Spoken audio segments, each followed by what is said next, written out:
नमस्कार मित्रों, मेरे स्पिरिचुअल कनेक्ट पर आप सभी लोगों का हार्दिक अभिनंदन है।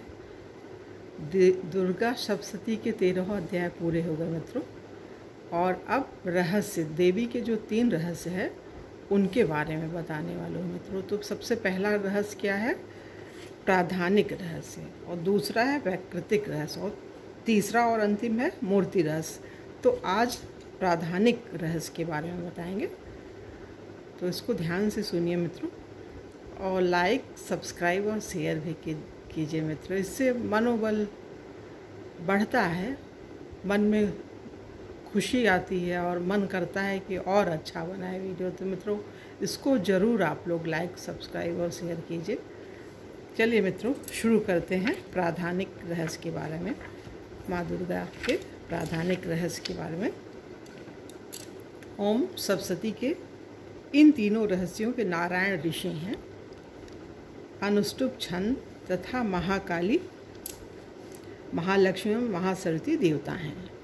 शास्त्रोक्त फल की प्राप्ति के लिए इनका विनियोग होता है। राजा बोले, भगवान आपने चंडिका के अवतारों की कथा मुझसे कही। राजा सूरत हैं, मेधा ऋषि से बोलते हैं। मेधा ऋषि हैं, प्रथम अध्याय में उन्होंने ये सब बताया कि देवी का कैसे जन्म हुआ, क्या उनके सब रहस्य वगैरह जो कुछ भी है सब बताया उन्होंने। तो वही पूछ रहे हैं, राजा सूरत ही है और मेधा ऋषि से पूछ रहे हैं, तो वो समझा रहे हैं उनको। राजा बोलते हैं, भगवान आपने चंडिका के अवतारों की कथा मुझसे कही। ब्रह्मन अब इन अवतारों की प्रधान प्रकृति का निरूपण कीजिए। द्विजश्रेष्ठ, मैं आपके चरणों में पड़ा हूँ। राजा बोलते हैं, हे द्विजश्रेष्ठ, मैं आपके चरणों में पड़ा हूँ, मतलब विनम्र होना पड़ता है। कथा देवी की तभी सुनने को मिलेगी जब आपके अंदर विनम्रता होगी, मन में भावना होगी, तो आप सुन ही लेंगे। कैसे भी घर परिवार में रहते हुए भी कथा सुनेंगे ही। मुझे देवी के जिस स्वरूप की और जिस विधि से आराधना करनी है वह सब यथार्थ रूप से बतलाइए। तब मेधा ऋषि बोलते हैं, राजन, यह रहस्य परम गोपनीय है, इसे किसी से कहने योग्य नहीं बतलाया गया है, किंतु तुम मेरे भक्त हो। देखिए, बोल रहे हैं, तुम मेरे भक्त हो, इसलिए तुमसे न कहने में योग्य मेरे पास कुछ भी नहीं है। त्रिगुणमयी परमेश्वरी महालक्ष्मी ही सबका आदि कारण है। ये विशेष ध्यान रखने वाली चीज़ है मित्रों। त्रिगुणमयी परमेश्वरी महालक्ष्मी ही सबका आदि कारण है। वे ही दृश्य और अदृश्य रूप से संपूर्ण विश्व को व्याप्त करके स्थित हैं।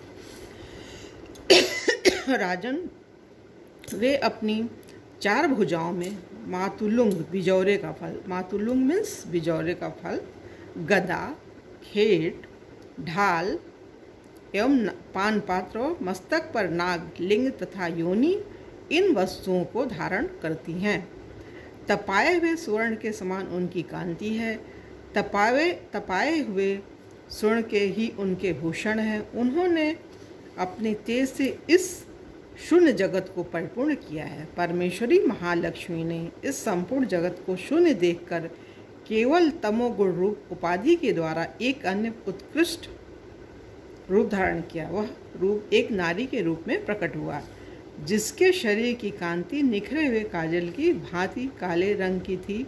उनका श्रेष्ठ मुख दाढ़ों से सुशोभित था, नेत्र बड़े बड़े और कमर पतली थी। उनकी 4 भुजाएं ढाल, तलवार, प्याले और कटे हुए मस्तक से सुशोभित थी। वह वक्षस्थल पर कबंध, धड़ की तथा मस्तक पर मुंडों की माला धारण की हुई थी। इस प्रकार प्रकट हुई स्त्रियों में से तामसी देवी ने महालक्ष्मी से कहा, माताजी, आपको नमस्कार है, मुझे मेरा नाम और कर्म बतलाइए। तब महालक्ष्मी ने स्त्रियों में श्रेष्ठ उस तामसी देवी से कहा, मैं तुम्हें नाम प्रदान करती हूँ और तुम्हारे जो जो कर्म हैं उनको भी बतलाती हूँ। महामाया, महाकाली, महामारी, क्षुधा, तृषा, निद्रा, तृष्णा, एक वीरा, कालरात्रि तथा ध्रुवत्या, ये तुम्हारे नाम हैं। जो कर्मों के द्वारा लोक में चरितार्थ होंगे। इन नामों के द्वारा तुम्हारे कर्मों को जानकर जो उनका पाठ करता है वह सुख भोगता है। राजन, महाकाली से यूं कहकर महालक्ष्मी ने अत्यंत शुद्ध सत्व गुण के द्वारा दूसरा रूप धारण किया, जो चंद्रमा के समान गौरवर्ण था। वह श्रेष्ठ नारी अपने हाथों में अक्षमाला, अंकुश, वीणा तथा पुस्तक धारण की हुई थी। महालक्ष्मी ने उसे भी नाम प्रदान किया। उनका क्या नाम है मित्रों? ध्यान से सुनिए। महाविद्या है, महावाणी, भारती, वाक, सरस्वती, आर्या, ब्राह्मी, कामधेनु, वेदगर्भा और धीश्वरी, बुद्धि की स्वामिनी। धीश्वरी मीन्स बुद्धि की स्वामिनी, ये सरस्वती माता के लिए। ये तुम्हारे नाम होंगे। तदंतर महालक्ष्मी ने महाकाली और महासरस्वती से कहा, देवियों, तुम दोनों अपने अपने गुणों के योग स्त्री पुरुष के जोड़े उत्पन्न करो। उन दोनों से यूँ कहकर महालक्ष्मी ने सबसे पहले स्वयं ही स्त्री पुरुष का एक जोड़ा उत्पन्न किया। वे दोनों हिरण्यगर्भ, निर्मल ज्ञान से संपन्न, हिरण्यगर्भ का मतलब निर्मल ज्ञान से युक्त, सुंदर तथा कमल के आसन पर विराजमान थे।